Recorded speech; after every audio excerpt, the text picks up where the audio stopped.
اور زہرہ کے بارے میں سوچیں تو جو زمین کے مقابلے میں سورج سے بھی زیادہ قریب ہے، ان سیاروں پر گرمی کی شدت دے کر اس بات کا تصور کرنا بھی محال ہے کہ ان پر زندگی موجود ہو سکتی ہے۔ مگر 2012 میں سیارہ عطارد کے گرد بھیجے گئے میسیجز خلائی گاڑی نے سیارے کے قطب شمالی پر موجود گہرے گڑھوں میں جمع ہوا پانی یعنی برف دریافت کیا۔ سائنسدانوں کے لیے یہ دریافت نہایت حیران کن تھی، کیونکہ عطارد ایسا سیارہ ہے جو سورج سے صرف 5 کروڑ کلومیٹر کی دوری پر موجود ہے۔ اس سیارے پر دن اور رات کے درجہ حرارت میں تقریباً 400 ڈگری سینٹی گریڈ کا فرق ہے، لیکن برف کی دریافت کے بعد سائنسدان اس بات پر غور کر رہے ہیں کہ اگر سیارے پر پانی موجود ہے تو یقیناً زندگی کے امکانات بھی ہوں گے۔ اسی طرح سیارہ زہرہ جو نظام شمسی کا گرم ترین سیارہ ہے، اس پر بھی زندگی کے پائے جانے والے امکانات تقریباً نہ ہونے کے برابر ہیں، کیونکہ سیارے کی فضا میں تیزاب کے گہرے بادلوں کی وجہ سے ہزاروں سالوں سے سورج سے آنے والی گرمائش قید ہے۔ یہ سیارہ حجم میں ہماری زمین کے برابر ہے، مگر دونوں سیاروں کے فضائی ماحول میں بہت زیادہ فرق ہے۔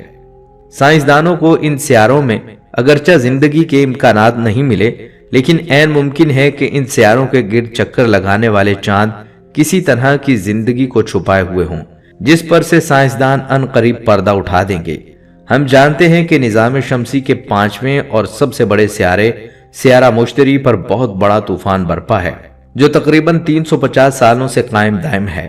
لیکن اسی خطرناک سیارے کے ایک چاند پر زندگی کے کچھ بنیادی عناصر ملنے کی معلومات ہمیں ہبل خلائی دوربین اور اس سیارے کے گرد بھیجی گئی بہت سی خلائی گاڑیوں سے ملتی ہے۔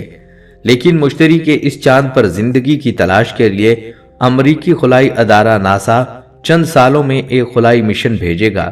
اس مشن کو یوروپا کلپر کا نام دیا گیا ہے۔ مشتری کی طرح زحل کا ایک چھوٹا اور برفیلا چاند اپنی 15 سے 20 کلومیٹر موٹی برف سے بنی کرسٹ یعنی باہری سطح کے نیچے گرم پانی کے سمندر میں چھپے ہوئے ہے، جس میں بہت سے نامیاتی مالیکیولز بھی موجود ہیں۔ اس چاند پر گرمائش، مائع حالت میں پانی اور نامیاتی مالیکیولز تینوں ہی عناصر موجود ہیں، جس سے اس پر زندگی کے امکانات بہت زیادہ ہیں، کیونکہ یہی تینوں چیزیں زندگی کے لیے بنیادی عناصر کے طور پر لی گئی ہیں۔ نظام شمسی کے آخری دونوں سیاروں اور یورینس کے گرد چاند تو ہیں، لیکن ان دونوں سیاروں کے لیے ابھی تک کوئی مخصوص مشن نہیں بھیجا گیا۔ ان دونوں کی تصویر پہلی مرتبہ 1980 کی دہائی میں وائجر خلائی گاڑیوں سے بھیجی گئی تھی۔ باوجود اس کے ان سیاروں پر موجودگی یعنی زندگی ہوتی تو اس کے بارے میں ہمارے پاس کوئی زیادہ معلومات نہیں، لیکن ہاں یہ ضرور معلوم ہے کہ ان سیاروں پر بارشیں ہوتی ہیں، اور وہ بھی ہیروں کی بارش۔ تو اگر ان سیاروں کے چاندوں میں سے کسی پر بھی زندگی موجود ہے تو ہو سکتا ہے کہ یہ بارش کی بوندوں کی شکل میں برسنے والا ہیرا ان کے لیے فائدہ مند ثابت ہو۔ سائنسدان اس کوشش میں سالوں سے لگے ہوئے ہیں کہ انہیں اس دنیا میں اور اس دنیا سے باہر کی چیزوں کے متعلق کچھ نیا جاننے کو ملے۔ اس دنیا اور اس کی چیزوں میں غور و فکر کی تلقین تو اللہ پاک نے ہم مسلمانوں کو خصوصاً کی ہے، اور ساتھ میں ہمیں یہ بھی بتا دیا اس سب میں تمہارے لیے نشانیاں ہیں تاکہ تم اپنے خالق حقیقی اور مقصد زندگی کو پہچان سکو۔ ارشاد ربانی ہے، زمین میں بہت سی نشانیاں ہیں یقین لانے والوں کے لیے اور خود تمہارے وجود میں ہیں، کیا تم سوچتے نہیں؟ ناظرین، یہ چھوٹا سا سیارہ جس کے اوپر ہم رہتے ہیں یہ ایک بہت بڑی نمائش گاہ ہے ان آیات اور عجائبات کے لیے جو اللہ نے اس میں رکھے ہیں۔ اس نمائش گاہ میں اس دنیا کے عجائبات میں سے بہت ہی کم ابھی تک نمائش کے لیے رکھے جا سکے ہیں۔ آئے دن نئے نئے انکشافات ہوتے رہتے ہیں اور نئے نئے عجائبات ہمارے سامنے آتے رہتے ہیں۔ اسی قسم کی ایک نمائش گاہ جو خود ہماری ذات ہے، نفس انسان، اس کی پراسرار نفسیاتی دنیا، اس حضرت انسان کے اندر بھی اس کائنات کے اسرار موجود ہیں۔ صرف زمین کے اسرار نہیں بلکہ پوری کائنات کے اسرار۔ ان دو نمائش گاہوں کی طرف ان آیات میں مختصر اشارہ ہے کہ ان دونوں نمائش گاہوں کے دروازے تمہارے لیے کھولے جا رہے ہیں، لیکن فائدہ اس شخص کو ہوگا جو ان کو دیکھنا چاہے اور جو یقین کرنا چاہے اور اپنی زندگی کو نعمتوں اور خوشیوں سے بھرنا چاہے، جو علم و معرفت اور دانائی اور عبرت حاصل کرنا چاہے، جن سے اس کا دل زندہ ہوگا اور عمر زیادہ ہوگی۔ اللہ نے اپنا یہ کلام اس طرح بنایا ہے کہ اس کی مخلوقات میں سے ہر سطح کے لوگ اس سے فائدہ اٹھا سکیں۔ ہر صورتحال اور ہر قسم کے معاشروں کے لیے وہ رہنما ہے۔ ہر شخص، ہر نفس اور ہر سطح کی عقل و ادراک کے لیے اس کلام میں ہدایت اور دلچسپی اور علم ہے۔ ہر شخص اپنی عقلی قوت ہاضمہ کے مطابق اس سے استفادہ کر سکتا ہے۔ جوں جوں انسان علم و معرفت میں ارتقائی منازل طے کرتا ہے، جوں جوں اس کا دائرہ ادراک وسیع ہوتا ہے، اس کی معلومات بڑھتی ہیں، اس کے تجربات بڑھتے ہیں اور وہ نفس اور کائنات کے اسرار حاصل کرتا ہے، تو اس کا حصہ اس قرآن میں بھی بڑھ جاتا ہے، اس کے علوم قرآنی میں اضافہ ہو جاتا ہے اور اس کی زیادہ راہ اور اس کا رزق اس قرآن میں بڑھ جاتا ہے۔ یہ وہ کتاب ہے جس کے عجائبات ختم نہیں ہوتے اور زیادہ استعمال سے یہ پرانا نہیں ہوتا۔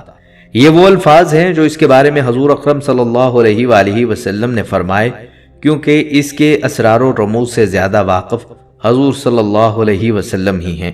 یہ زندہ تجربہ تھا جو آپ کو قرآن کے بارے میں ہوا اور جس کو آپ صلی اللہ علیہ وسلم نے ان الفاظ میں بیان کیا۔ جن لوگوں نے پہلی مرتبہ قرآن کو سنا، انہوں نے اس کائنات میں پائے جانے والے دلائل و نشانات کو اور خود ان کے نفوس کے اندر جو دلائل و نشانات تھے ان کو اس وقت کے علم و معرفت کے مطابق سمجھا تھا۔ ان کے بعد آنے والی نسلوں نے بھی اپنے علم و معرفت اور اپنے تجربات کے مطابق ان آیات کو سمجھا اور بیان کیا۔ آج ہم بھی اپنا حصہ ڈال رہے ہیں۔ جس قدر علم و معرفت اور جس قدر تجربات و انکشافات ہمارے سامنے آج تک آ چکے ہیں، آج تک جو علوم اور تجربات ہم تک پہنچے ہیں، وہ اس کائنات اور انسان کے پرپیش نفس کی آیات و نشانات میں سے ہیں۔ ہم سے بعد میں آنے والی نسلوں کو ہمارے مقابلے میں زیادہ آیات اور نشانات ملیں گے، اس کائنات میں بھی اور نفس انسانی میں بھی، اور قیامت تک اس نمائش گاہ عالم اور نمائش گاہ نفس انسانی میں نئے نئے عجائبات برائے نمائش رکھے جاتے رہیں گے۔ یہ زندگی، یہ زمین تیار شدہ سیارہ جو زندگی کا گہوارہ ہے اور جسے زمین کی تمام ضروریات سے لیس کیا گیا ہے، اور معلوم ہوتا ہے کہ شاید اس عظیم اور ہولناک کائنات میں یہ واحد سیارہ ہے جسے حیات کے لیے تیار کیا گیا ہے۔ اس میں ایک جگہ رکے ہوئے ستارے بھی ہیں اور مداروں میں چلنے والے سیارے بھی ہیں۔ ان میں سے جو ہمیں معلوم ہے ان کی تعداد اربوں میں ہے، اور یاد رکھنا چاہیے اس کائنات کا جو حصہ معلوم ہے وہ نسبتاً بہت ہی کم ہے۔ اس میں کئی کہکشائیں ہیں اور ہر کہکشاں کے کروڑہا ستارے ہیں اور ان کے کواکب ہیں جو ان ستاروں کے ارد گرد چکر لگاتے رہتے ہیں۔ ان سیاروں میں صرف یہ زمین ہی ایک سیارہ ہے جسے اس پر موجود زندگی کے لیے عجیب خصوصیات دی گئی ہیں۔ ان میں سے ہر خصوصیت کی ایک نشانی ہے اور انہی نشانیوں پر غور و فکر کرنے کی انسان کو تلقین کی گئی ہے تاکہ انسان اپنے مقصد حیات کو پہچان سکے اور اپنی موت سے پہلے اپنے رب کی طرف لوٹ سکے۔ ناظرین، یہ تھی ہماری آج کی ویڈیو۔ امید کرتے ہیں کہ آپ کو یہ ویڈیو پسند آئی ہوگی۔ اگر آپ کو یہ ویڈیو پسند آئی ہے تو آپ سے گزارش ہے ہمارے چینل کو سبسکرائب کریں اور اس ویڈیو کو باقی سبھی دوستوں کے ساتھ شیئر کریں۔ اگلی ویڈیو تک کے لیے اجازت دیجیے۔ اللہ حافظ۔